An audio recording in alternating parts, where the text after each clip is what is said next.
Yeah, I've been here such a short time, and I keep reiterating to my athletic director that I'm currently undefeated, so I'm really excited about that. But going into this season, I think there's a lot of expectations on our team, and one thing that we focused on is just getting better every single day and stripping down. Back-to-back championships can be a big target on your back, but stripping down, can we focus in on today, did we get better?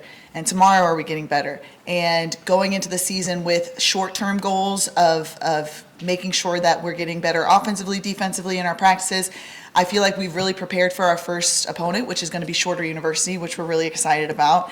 And as far as the Blue and Gold event that we have coming up tonight, we're very excited to have the community come in to meet our players. I think that not only are they very talented individuals when it comes to basketball, but they're also very outgoing, very lovable, very charismatic individuals that I think the community is really going to enjoy cheering for.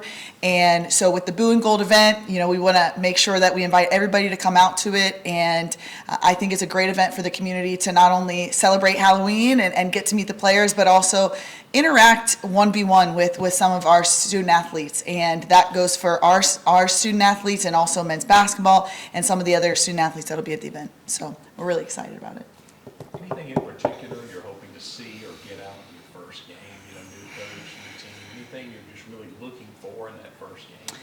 I think when I came here, one of the things that I wanted to make sure we're building our program on is outworking opponents and being more prepared than the other teams. And so when we go into this first opponent, it's really about, are we winning the hustle battles? Are we having the winning plays, whether we're beating somebody on the offensive glass or whether we're beating somebody up and down the court? Are we first to a loose ball? So trying to make small goals like that of making sure that the 50-50 balls are always ours. And then the other thing, we want to be prepared. And so Shorter is an opponent that I've seen multiple times, playing them twice a year for the past 5 seasons at Valdosta State. And so making sure that we have our game plan ready, that our players are bought into it, and then we see that preparation come forward when game day comes. So I really feel like those two elements are the ones that we're trying to impose for that first game. And obviously, it's a special night for us. We're actually honoring our previous team, and we're doing a ring ceremony for opening night, and we will be presenting them with their championship rings that night. So we want the team to feel good after the game. We want to look good in that game, and we want to come out and show Chattanooga and this community that we're ready and gearing up for another championship run. What's been the biggest challenge, adjusting? Obviously you're going to learn a little bit more as the season goes on, but at least from now, from when you were hired to now, as you prepare for your debut. I think it's tough when you come into a program where they've had a lot of success and you implement something drastically new. And so, they're like, well, it worked when we're doing it this way, and so now we're putting in a new offense, a new defense. And so I think the big challenge with that is understanding that there's multiple ways to be successful, but the characteristics of champions as far as, the work ethic, putting in extra hours, getting in extra film sessions, that all stays the same. And so getting our returning players to understand this new style and how successful we could be in it and how it fits them, I think has been a little bit of growing pains, but we're getting there. And I think they're really starting to buy into what we're doing offensively and defensively from a tactical standpoint. And then as far as bringing new players into the system, it's buying into that, okay, we're going to be in a position where the rest of the conference is looking at us. We've won back-to-back championships, so understanding that we're going to get everybody's best shot every time out. So we've got to make sure that in our preparation, whether that's practice, whether that's, the weight room, we're not having any kind of slippage when it comes to our effort, when it comes to our energy going into every single day, because the consistency is what drives that championship culture. So if from the returnees, it's more about the X's and O's and new structure, and from the newcomers, this is what it looks like to be a champion. And so kind of merging those two things and finding that balance has been something that we've been working on as a staff. You've mentioned rings and championships. How much of that, when you came here, you were ready for that challenge to carry on that tradition of winning rings and championships? The reason I came to Chattanooga was because I want to be a part of this historic culture. I want to be a part, this year alone, I was able to be a part of a very special induction of Hall of Fame with Jim Foster, one of the iconic coaches of this program. And so when I came to Chattanooga, it was really about wanting to be a part of something really special. And I think that from my perspective, a coach that's kind of climbing the ranks a little bit, you could choose to take over a program who hasn't been successful and build, or you can go into a place that has a lot of big shoes, a lot of championship trophies, and a lot of expectations. And for me, being the competitor that I am, I wanted to be a part of a championship culture, and I wanted to be a part of a community that really embraces women's basketball, and being a part of a community that really cares and pours into it. And there's a reason why there's been so much success here over the past 50 years of women's basketball here, and that's because of the community. And I wanted to be a part of that, and also I wanted to make sure that we bring champions back to back to back to back to this program. Did you talk to Foster at all about this program? Did he Absolutely. give you some information that you were able to we had the Hall of Fame dinner, and I was so lucky and fortunate to speak with Jim Foster. And in that meeting, it was funny because he was like, "How's the team looking?" And I told him, we're coming together. The non-conference is going to be really tough, but hopefully by conference we can kind of hit our stride. And then he goes up and he gives a speech and he talks about, I did things differently. I brought in Tennessee and I brought in Stanford. I was like, I wasn't trying to do that.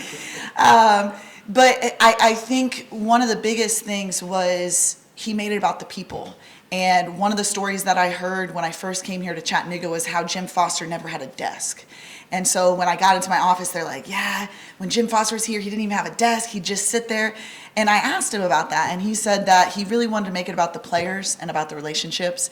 And he really wanted his space to be a shared space with the student athletes. He didn't want them to feel intimidated coming in. He wanted it to feel like a living room where you're having a conversation and you're talking and you're discussing. And I feel like a lot of times that message of success where it's all about the people and it's all about the relationships kind of gets lost in the transfer portal and the NIL and kind of the business that has become college athletics. And I think that Jim Foster hit the nail on the head, and that's why he's one of the most successful coaches of all time. It's all about the students, it's all about the relationships, and it's all about creating an experience that's a positive one. And the success will come after that. Do you have a desk? I do have a desk. I can't watch film if it's not on the desk, so I have to have a desk. You mentioned implementing a new offense and defense. What might that look like for people that come out and watch? Yeah, we're really excited to implement the Princeton offense, and I think it's something in the new style of basketball. You want to talk about Caitlin Clark shooting logo threes and Steph Curry stretching the floor.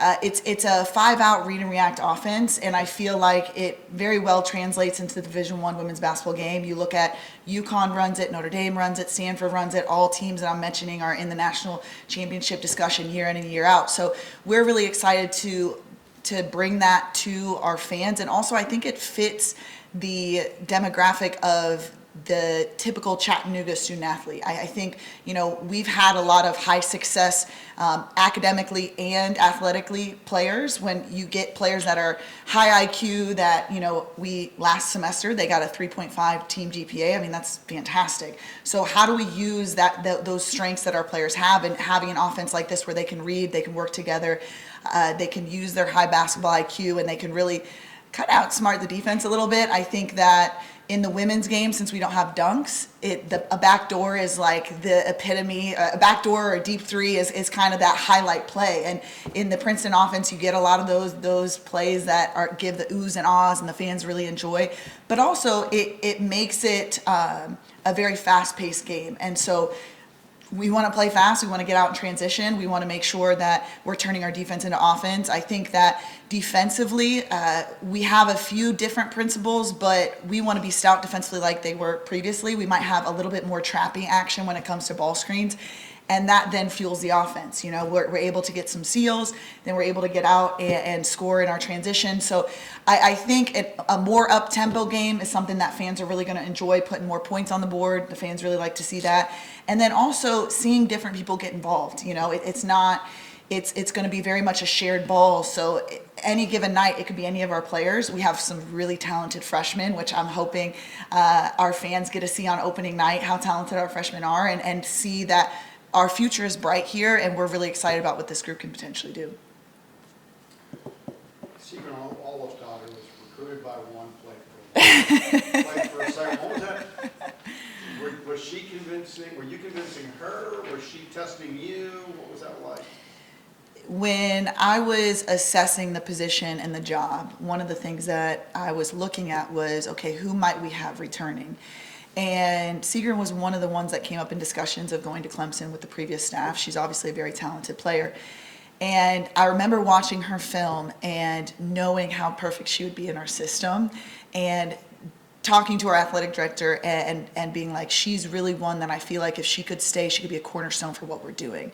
And so there was a lot of discussions because she had to decide whether she wanted to go home or whether she wanted to stay for her 5th year. And there was a little bit of a discussion the season prior of whether she was going to return with, even if the previous staff had come in. So it was a lot of film sessions. I remember calling her into my office and meeting with her just individually, 1v1.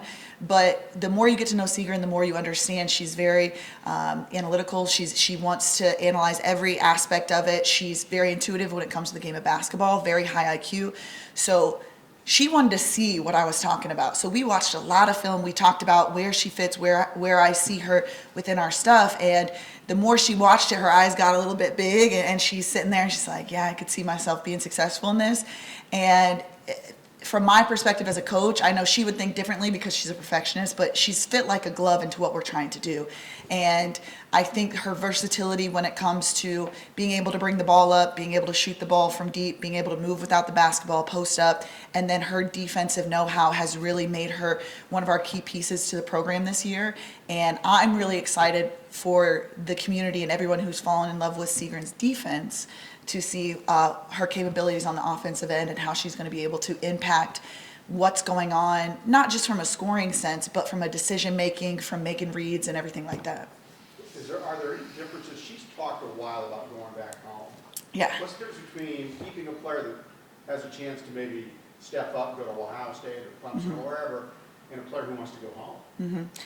I think that one of the things that we're learning in this new transfer portal age and really the mobility of student athletes is that you want players that want to be there. You want players that are bought into the program and what you're doing. And I will tell you, the reason Seagren is returning has nothing to do with me. It has a lot to do with this community and how much this community has poured into her for the past 4 seasons.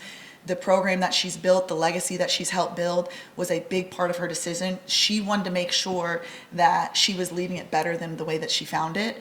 She felt like, yes, they've won 2 back-to-back championships and it's nice to go out on a swan song, but she felt like she had something left. And I feel like felt like she had a lot of relationships with the players that are returning, and those relationships, the relationships with the community, I think played a huge factor. And I think that speaks volumes to how amazing Chattanooga is, how, UTC in this athletics program really embraces student athletes when they have opportunities to go to a Clemson or, some other bigger names, really staying home and understanding that this is kind of the place that they want to be because of those relationships that they establish. And so I think it's a lot of different factors, but I couldn't be more thrilled to have her here, and I'm really excited for her to be able to showcase her entire game and what she's able to contribute to our team. Thank you. Anything else for Coach? Appreciate it. Thank you all. All right, thank you guys.